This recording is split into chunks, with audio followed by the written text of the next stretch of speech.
Hey guys, Aaron Dorr here. The number one reason we fight to defend our gun rights is to keep our own government in check. The second reason, though, is to defend ourselves and our loved ones against violent thugs who are bent on attacking us in our homes or on the street. In today's video, we're going to break down a recent self-defense situation and give you guys our take on what he did right and what he could have done better, perhaps, should it ever happen to him again, God forbid. Guys, as always, subscribe to our channel for more content like this. And with these reaction videos, we want you guys to give us your thoughts in the comments section. What did this guy do right? What did he do wrong? What would you do if this happened to you? Guys, as always, we are not lawyers here at AFA. We fight to defend the Second Amendment. I'm giving you my take on what I would do as a husband, as a father, if this happened to me. I'm going to play it right now for you guys at slow motion speed to break down some of these excellent details. Here we go. First thing to notice is the lag time here. After the guy parks his car, well, the guy in blue and the guy in white notice the car. Now, in the town I grew up in a long time ago in Northwest Iowa, I knew every car in my small town. So that's not how things are anymore these days. So if a car pulls up beside you and you don't know who's in it, you need to be aware of that. That situational awareness is lesson number one.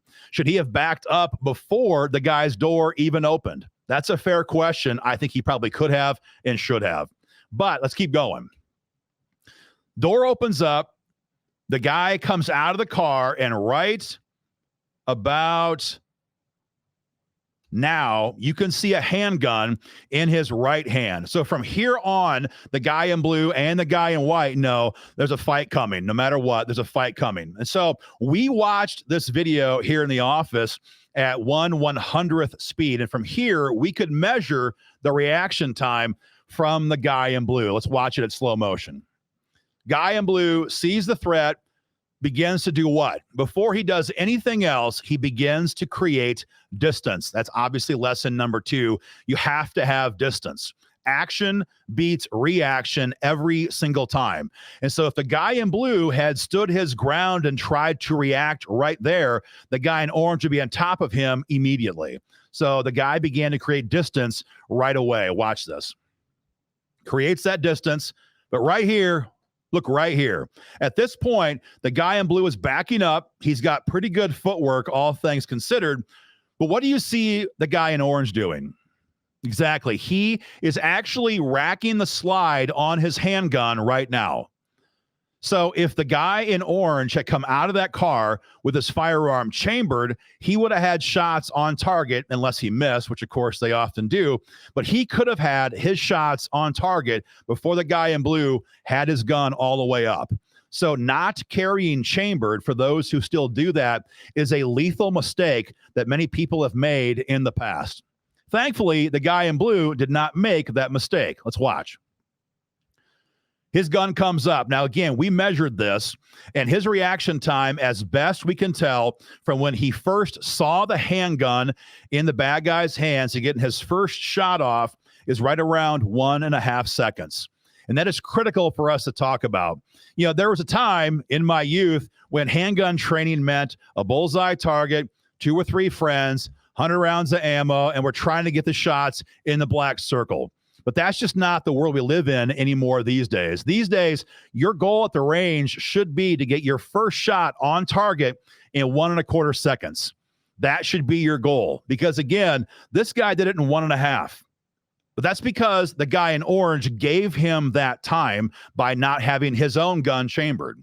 Your goal should be 1.25 seconds. You need to have a shot timer for your time at the range. Let's keep going. Firing, firing, firing. Let's just stop right here for a second. What do you see? Well, the guy in orange has turned a 180. He's turned a 180 to the guy in blue. Now, armchair critics will say that what you're seeing right here is functionally, legally speaking, murder. There is no longer a threat against the guy in blue.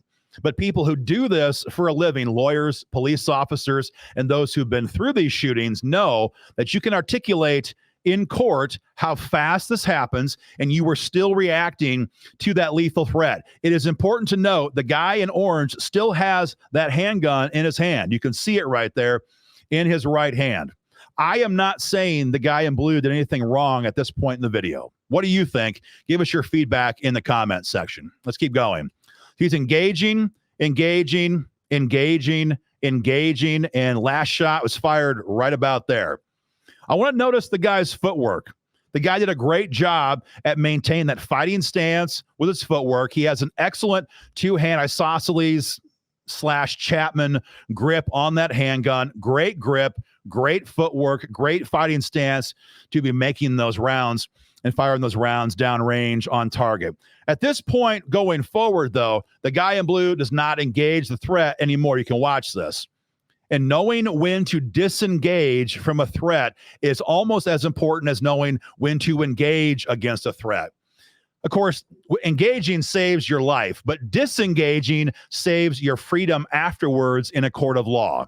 Because had this guy continued firing rounds downrange when that guy in orange and that car was a block away, they would certainly attack him for that in a court of law. Let's keep watching. He's watching the threat. He knows the most important thing now to protect himself is to keep eyes on the target. Some people would say, run away, go hide, but you don't know if that threat's going to come back. You don't know if he's actually all the way left the scene. At this point, when you're actively in a gunfight, keeping your eyes on the target at all times is critical, and he does exactly that. He walks out to the street, kicks off the flip-flops to get a little bit better footwork. That's a good thing. The tactical unload, so to speak, of his sandals. He goes to about mid-ready here. Some would say high-ready here. And he's watching that threat down the street. He never takes his eyes off that threat until it's no longer in his area. That is really critical stuff. So situational awareness, could he have done better there? Maybe a little. Give us your thoughts in the comment section. Carrying chambered. Thank God the guy in blue carried chambered. If he had not, he probably would have been dead at the end of this video.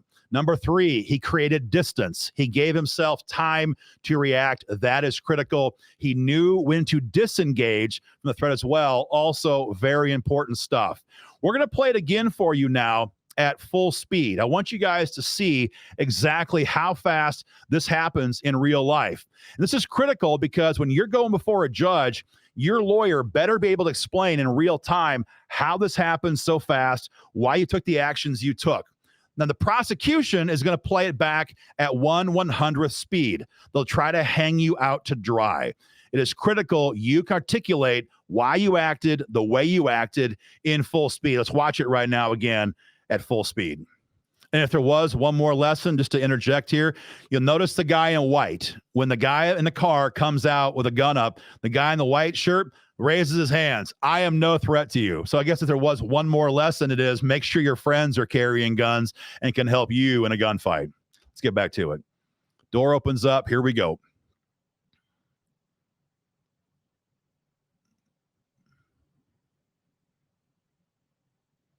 Total time of engagement from when the guy came out of the car with the gun to the guy finished his reaction is somewhere around 6 seconds.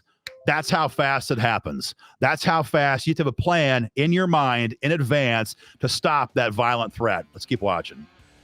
He walks out here. He's watching that threat, kicks off the flip-flops, and never has to re-engage. Guys, that's our take on this video. What do you think? Leave your reaction, your comments in the comment section. As always, subscribe to our channel for more content and join the fight.